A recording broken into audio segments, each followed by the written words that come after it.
ചില ആൾക്കാരെ നമ്മൾ കൂടെ കൊണ്ടുപോകുമല്ലോ, എന്തെങ്കിലും ബിസിനസ് ചെയ്യുമ്പോഴോ അല്ലെങ്കിൽ ആരുടെങ്കിലും എന്തെങ്കിലും സംസാരിക്കാനൊക്കെ പോകുമ്പോൾ കൂടെ വെറുതെ കൊണ്ടുപോകും. അപ്പോൾ കൊണ്ടുപോകുന്ന സമയത്ത് പറയും, നീ അവിടെ ചെന്നിട്ട് വായ തുറക്കരുത്, വലിയ കുംഭമീശയും അല്ലെങ്കിൽ ഇത്ര സൈസുള്ള ആൾക്കാരെയൊക്കെ കൊണ്ടുപോകും. പക്ഷേ അവർ സംസാരിച്ച് കഴിഞ്ഞാൽ ചിലപ്പോൾ പ്രശ്നം. ഇതുവരെ ഇല്ലാത്ത കാര്യം ഇപ്പോൾ അദ്ദേഹം പറയുകയും വളരെ മനോഹരമായിട്ട് അതിനെ ഒരു തലയെടുപ്പോടുകൂടി ആ സന്ദർഭത്തിൽ ഒരു ഊന്നൽ നൽകുകയും ചെയ്യുന്നത് ഞാൻ ശ്രദ്ധിക്കേണ്ടായി. മുഖ്യമന്ത്രി പറയുന്നതൊക്കെ ടീച്ചർക്ക് ഭയങ്കര കൃത്യമായിട്ട് ശ്രദ്ധിക്കുന്നുണ്ട്.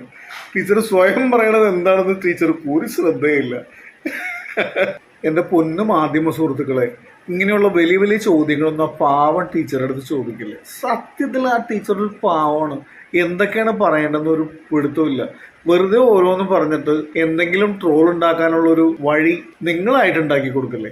അതെങ്ങനെയെങ്കിലുമൊക്കെ ജീവിച്ചു പോയിക്കോട്ടെ. അദ്ദേഹം ചെയ്ത സോഷ്യൽ എഞ്ചിനീയറിംഗ് പറയുന്നുണ്ടല്ലോ, പലവട്ടം അദ്ദേഹം ആവർത്തിച്ചു പറഞ്ഞു.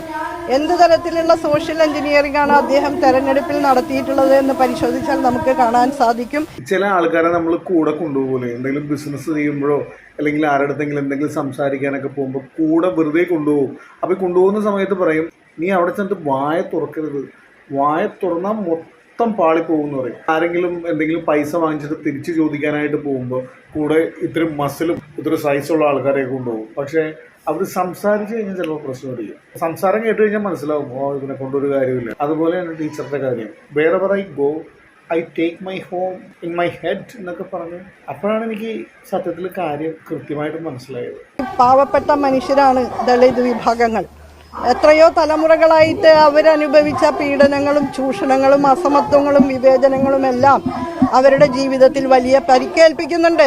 ഈ കാര്യങ്ങളൊക്കെ പറയുമ്പോഴാണ് നമുക്ക് ഇവരോട് ഒട്ടും യോജിക്കാൻ പറ്റാത്തത്. ഇവരുടെ മുദ്രാവാക്യം തന്നെ സ്വാതന്ത്ര്യം, ജനാധിപത്യം, സോഷ്യലിസം, സിന്ദാബാദ്. ഇത് ഞങ്ങളൊക്കെ സ്കൂളിൽ പഠിക്കുമ്പോൾ പോലെ കേൾക്കുന്നതാണ്. അത് വെറും മുദ്രാവാക്യം മാത്രമാണ്. ഒരിക്കലും നടപ്പിലാക്കാൻ പറ്റാത്ത, നടപ്പിലാകാത്തൊരു കാര്യം. അത് ഇവർക്കും അറിയാം, ബോധമുള്ളവർക്ക് എല്ലാവർക്കും അറിയാം. വെറുതെ ഒരു മുദ്രാവാക്യം, സ്വാതന്ത്ര്യം, ജനാധിപത്യം, സോഷ്യലിസം, സിന്ദാബാദ്. അതായത് എല്ലാവരും ഒരുപോലെ നടപ്പിലാവോ? നിങ്ങളെപ്പോലെയുള്ള ആൾക്കാർ ഭരണത്തിൽ കയറുമ്പോൾ എത്രയോ തവണ കയറി ഇറങ്ങി അപ്പോൾ ഒരു തവണയെങ്കിലും ഒരു തവണ അല്ലെങ്കിൽ രണ്ടാമത്തെ തവണ പോട്ടെ മൂന്നാമത്തെ തവണയെങ്കിലും കയറുമ്പോൾ ഈ പറഞ്ഞ ദളിത് വിഭാഗങ്ങളായാലും താഴെ തട്ടിക്കിടക്കുന്ന ആൾക്കാരായാലും അവരെയൊക്കെ ഉയർത്തി കൊണ്ടുവരേണ്ട ചുമതല, ഒരു ശ്രമം എങ്കിലും നടത്തണ്ടേ ടീച്ചർ?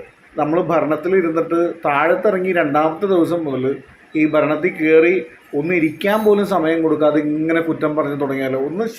നിങ്ങളും ഒന്ന് ശ്വാസം വിടുക. ഇത് രാവിലെ എഴുന്നേറ്റ് കഴിഞ്ഞാൽ എന്ത് നുണയാണ് അടിച്ചു വിടേണ്ടതെന്നാണ്. മത്സരമാണ്, അണികളും നേതാക്കന്മാരും തമ്മിൽ മത്സരമാണ്. ആരാണ് ഏറ്റവും വലിയ നുണ പറയേണ്ടതെന്നുള്ളത്. ഇങ്ങനെ നുണ പറഞ്ഞ് ഇങ്ങനെ ആൾക്കാരെ തെറ്റിദ്ധരിപ്പിക്കാൻ ശ്രമിക്കുകയാണ്. പക്ഷെ നിങ്ങൾക്ക് മനസ്സിലാവണില്ല എന്ന് തോന്നിപ്പോഴും. ആൾക്കാർക്ക് ഇതൊക്കെ മനസ്സിലായി. ഈ പറയുന്ന നുണ ഏതാണ്, സത്യം ഏതാണെന്നൊക്കെ മനസ്സിലായി.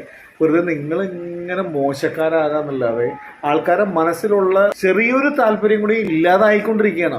അത് മനസ്സിലാക്കുക എൻ്റെ പൊന്നു ടീച്ചറെ.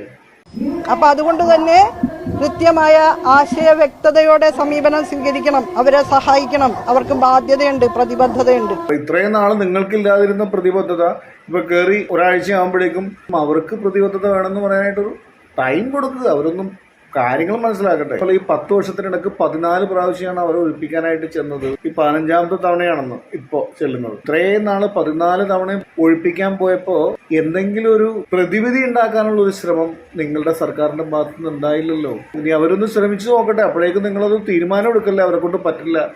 ഒരു സമയം കൊടുക്കൂ. ഈ പറഞ്ഞ് നിങ്ങൾക്ക് മടുപ്പില്ലെങ്കിലും കേൾക്കുന്ന ഞങ്ങൾക്ക് മടുപ്പില്ലേ? കുറച്ച് ദിവസം ഒന്ന് വിശ്രമിക്കുകയും ഗൗരവമുള്ള കാര്യങ്ങൾ സത്യസന്ധമായിട്ട് പറയും ടീച്ചർ.